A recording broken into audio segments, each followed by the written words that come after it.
अगर आप भी इस दुनिया में एक मुकाम हासिल करना चाहते हैं तो एक बाज को बाज बनने का पूरा सफ़र आपको जानना बहुत ज़रूरी है, क्योंकि 25 से 30 की उम्र तक आने के बाद भी लोगों को रिस्क लेने से डर लगता है।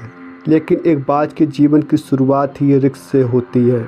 जिस उम्र में बाकी पक्षियों के बच्चे चींची करना सीखते हैं, उस उम्र में एक मादा बाज अपने बच्चे को पंजे से दबोचकर हज़ारों मीटर आसमान की ऊंचाइयों में उड़ जाती है। उसे ये बताने के लिए तेरा जन्म आसमान का सीना चीरकर सबसे ऊपर उड़ने के लिए हुआ है। तेरा जन्म पंछियों का बादशाह बनने के लिए हुआ है। बाज को पता है अगर इस समय उसे घोंसले से नहीं निकाला तो वह वहीं रहना पसंद करेगा। इसीलिए उसे पंजों में दबाकर हज़ारों मीटर आसमान की सफ़र कराती है और यहीं से शुरू होती है उसकी हाई रिस्क ट्रेनिंग। मादा बाज हज़ारों मीटर ऊंचाई से उसे छोड़ देती है। वह चूजा ज़मीन की तरफ तेजी से गिरने लगता है तो उसके पंख खुलने लगते हैं। नीचे आते आते पंख फड़फड़ाने लगता है, लेकिन वह अभी उड़ नहीं पाता है। उसे फिर पंजों में दबाकर उड़ जाती है और फिर से यही करती है।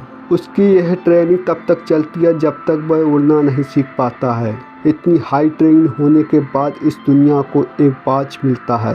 बारिश के समय जब दूसरे पक्षी छिप जाते हैं, तब यही बाज उसी बारिश में आसमान को चीरते हुए ऊपर निकल जाता है और बारिश का मज़ा लेता है और बादल से कहता है तू बरस ले, कितना बरसेगा, और नीचे आकर चैलेंज करता है। एक बाज की उम्र लगभग 70 साल की होती है। जब वह 40 साल का होता है तब एक परेशानी उसकी मौत बनकर आती है।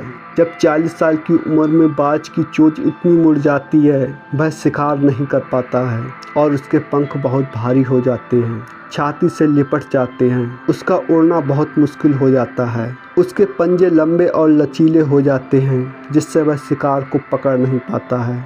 अब उसके पास सिर्फ 3 रास्ते होते हैं। पहला, या तो वह मर जाए, दूसरा गिद्ध की तरह छोड़े हुए भोजन पर निर्भर हो जाए, तीसरा या तो वह अपने आप को पुनः स्थापित कर ले। वह इसी तीसरे रास्ते को चुनता है और पहाड़ों पर जाकर अपने पंखों और चोंचों को मार मार कर तोड़ देता है, लहूलुहान हो जाता है और इंतज़ार करता है एक नई चोंच का। उसकी जब नई चोंच आ जाती है तो वह अपने पंखों को नोच देता है और इस प्रक्रिया में उसे 5 महीने का समय लगता है। इन 5 महीनों की कड़ी तपस्या से एक बाज का पुनः जन्म होता है। वो फिर से तैयार हो जाता है आसमान का सीना चीरकर उड़ने के लिए। जो 3 रास्ते बाज के पास थे वही 3 रास्ते आपके पास होते हैं, लेकिन कुछ लोग पहले रास्ते को चुनते हैं और मुसीबत के तले दबकर सुसाइड कर लेते हैं। ज़्यादातर लोग दूसरे रास्ते को चुनते हैं।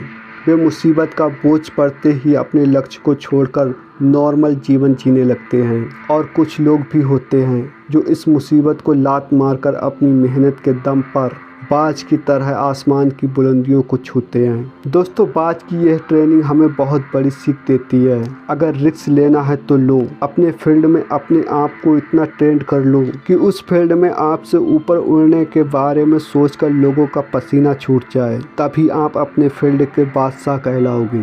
दोस्तों, अगर आपको यह वीडियो पसंद आए तो हमारी वीडियो को लाइक और शेयर ज़रूर करें और हमारे चैनल को सब्सक्राइब करें।